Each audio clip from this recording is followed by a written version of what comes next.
Ազգային ժողովի մեծարգո նախագահ, հարգելի գործընկերներ, նախ իմ շնորհակալությունն եմ ուզում հայտնել քաղաքացիական պայմանագիր խմբակցությանը այս պաշտոնում ինձ առաջադրելու համար, սա ինձ համար մեծ պատիվ է, բայց նախ եւ առաջ շատ մեծ պատասխանատվություն է, հաշվի առնելով, որ պետական իրավական հարցերի մշտական հանձնաժողովը ազգային ժողովի ըստ էության ամենածանրաբեռնվածն է եւ գրեթե բոլոր հիմնարար օրենքները քննարկվում են հենց այս հանձնաժողովում եւ կարելի է ասել, որ այս հանձնաժողովը ազգային ժողովի շարժիչ ուժն է։ Այս հանձնաժողովում են քննարկվում պետության եւ քաղաքական համակարգի կազմակերպման առնչվող հարցերը, սահմանադրաիրավական հարցերը, ընտրական համակարգին, ընտրությունների կազմակերպմանը, քաղաքական կուսակցությունների գործունեության կազմակերպման առնչվող կառուցակարգերը, դատական իշխանությանը, իրավապահ համակարգին վերաբերող հարցերը, դատաիրավական բարեփոխումները, քրեական, վարչական, քաղաքացիական օրենսդրությունը, ազգային ժողովի գործունեությունը, կանոնակարգող օրենսդրությունը եւ այլն։ Սակայն ինձ համար այս հանձնաժողովը պարզապես օրենքների նախագծեր քննարկող մարմին չէ,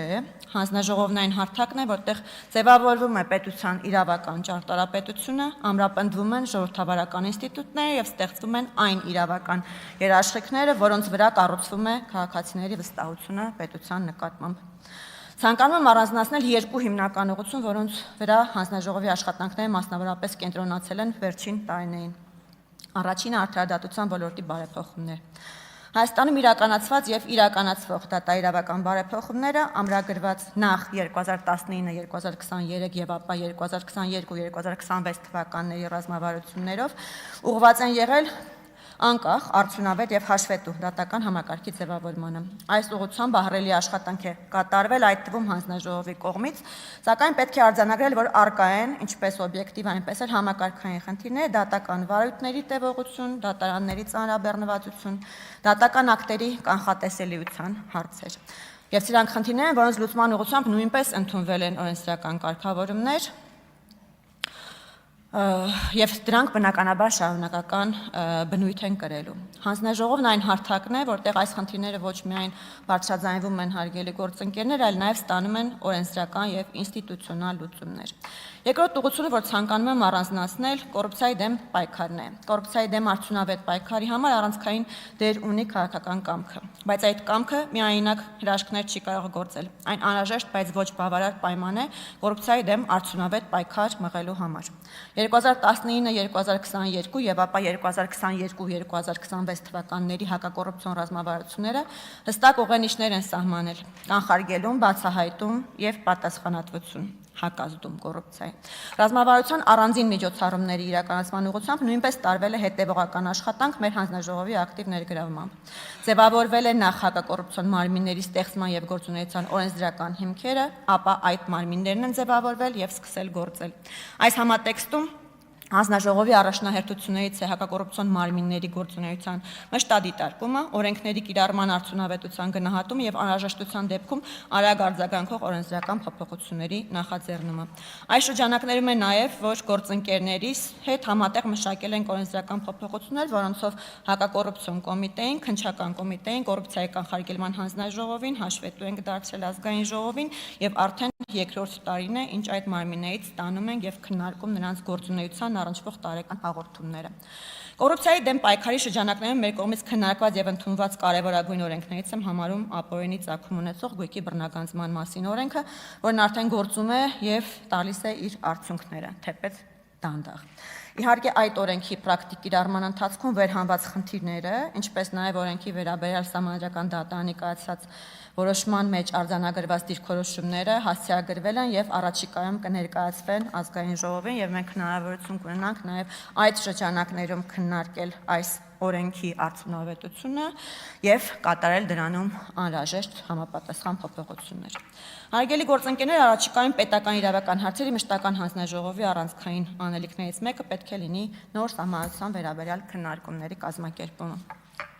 Անկախությունից ի վեր Հայաստանը հաղթարել է բազմաթիվ փորձություններ։ Մենք ունեցել ենք պատերազմներ, ներքաղաքական ճգնաժամեր, հեղափոխություն, պետական ինստիտուտների վերափոխման գործընթացներ,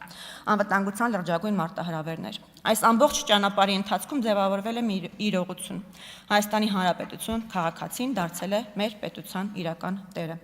2018 թվականի ժողովրդավարական փոփոխությունները վերջնականապես ամրագրեցին այն սկզբունքը, որ իշխանության միակ աղբյուրը ժողովուրդն է եւ պետական համակարգի լեգիտիմությունը բխում է բացառապես քաղաքացիների ազատ կամ արտահայտությունից։ Սակայն ժողովրդավարական լեգիտիմության այդ գործընթացը պետք է ստանա նաև իր ամբողջական սահմանադրական արտահայտությունը։ Մենք պետք է ունենանք սահմանադրություն, որի հեղինակն իրականում ժողովուրդն է։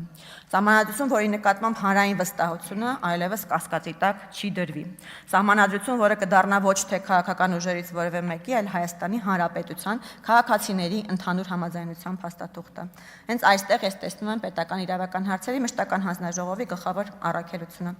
Հանձնաժողովը պետք է դառնա այն քաղաքական եւ մասնագիտական հարթակը, որտեղ կձևավորվեն Հայաստանի նոր սահմանադրական ապագայի հիմքերը։ Բայց մենք չենք կարող խոսել նոր սահմանության մասին առանց պատասխանելու մեկ հիմնարար հարցի. ինչ պետություն ենք կառուցում, ինչ պետություն ենք ուզում փոխանցել մեր երեխաներին, ինչ սկզբունքների վրա պետք է հիմնված լինի Հայաստանի Հանրապետության հաջորդ փուլը։ Պատասխանը կարծում եմ հստակ է, հարգելի գործընկերներ։ Մենք կառուցում ենք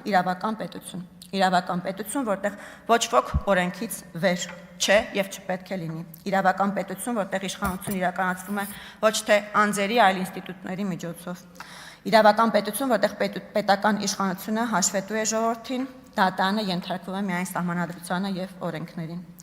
Նոր սահմանադրությունը պետք է ամրագրի հենց այս տեսլականը։ Այն պետք է ամրապնդի մարդու արժանապատվությունը որպես սահմանադրական կարգի առանցքային արժեք։ Այն պետք է առավել հստակ սահմանի պետական իշխանության սահմանները։ Այն պետք է երաշխավորի արդյունավետ հակակշիռների եւ զսպումների համակարգ։ Այն պետք է ապահովի պետական կառավարման կայունությունն ու արդյունավետությունը, միաժամանակ պահպանելով ժողովրդավարական վերահսկողության մեխանիզմները։ Հարգելի գործընկերներ, սահմանադրությունը սակայն չի կարող լուծել բոլոր խնդիրները։ Միաժամանակ ոչ մի պետություն չի կարող լուծել իր հիմնարար խնդիրները, եթե չունի ուժեղ սահմանադրական հիմք։ Հետևաբար պետական իրավական հարցերի մշտական հանձնաժողովի գործունեությունը պետք է ուղղված լինի ոչ միայն սահմանադրության մշակմանը եւ ընդունմանը, այլև այն միջավայրի ձևավորմանը, որտեղ սահմանադրական արժեքները դառնում են իրականություն։ Այդ նպատակով հանձնաժողովի աշխատանքի առաջնահերթություններից մեկը պետք է լինի արդարադատության համակարգի հետագա զարգացումը։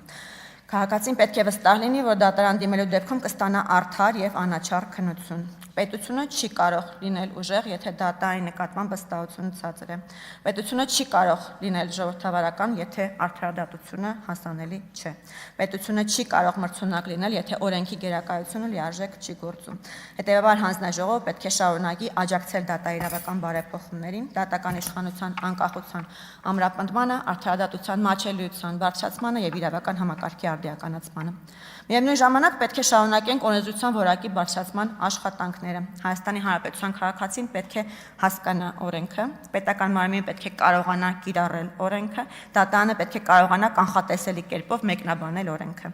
Լավ օրենքը միայն իրավական փաստաթուղթ չէ։ Լավ օրենքը քաղաքացիների վստահության աղբյուր է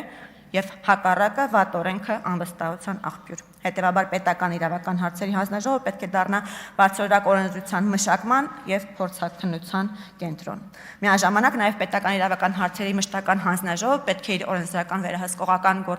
գործառույթների շրջանակում նաեւ հետ օրենսդրական վերահսկողություն իրականացնի արդեն իսկ ընդունված օրենքների նկատմամբ եւ ստուգի արդյոք որքանով արդյունավետ են աշխատում այն օրենքները, որոնք որ ընդունվել են ազգային ժողովի կողմից։ Հարգելի գործընկերներ, լիովին գիտակցում եմ, որ պետական իրավական հարցերի մշտական հանձնաժողովի նախագահի պաշտոնը ոչ միայն վարչական եւ կազմակերպչական գործառույթներ իրականացնելու մասին է, այլ առանցքային դերակատարության Հայաստանի Հանրապետության իրավական համակարգի զարգացման, պետական ինստիտուտների ամրապնդման եւ հանրային վստահության բարձրացման գործում։ Եվ ձեր քվեին արժանանալու դեպքում աշխատելու եմ կառուցողական համագործակցություն ապահովելու շուրջ։ Բնականաբար պատրաստ եմ աշխատել բոլոր խմբակցությունների, բոլոր պատգամավորների հետ անկախ քաղաքական դիրքորոշումներից, քանի որ իրավական պետության կայացումը վեր է կուսակցական շահերից։ Վստահ եմ, որ բավարար քաղաքական կամքի դրսևորման դեպքում միասին կարող ենք ապահովել հանձնաժողովի արդյունավետ աշխատանքը։ Այսքանով կսահմանափակվեմ, շնորհակալ եմ ուշադրության համար։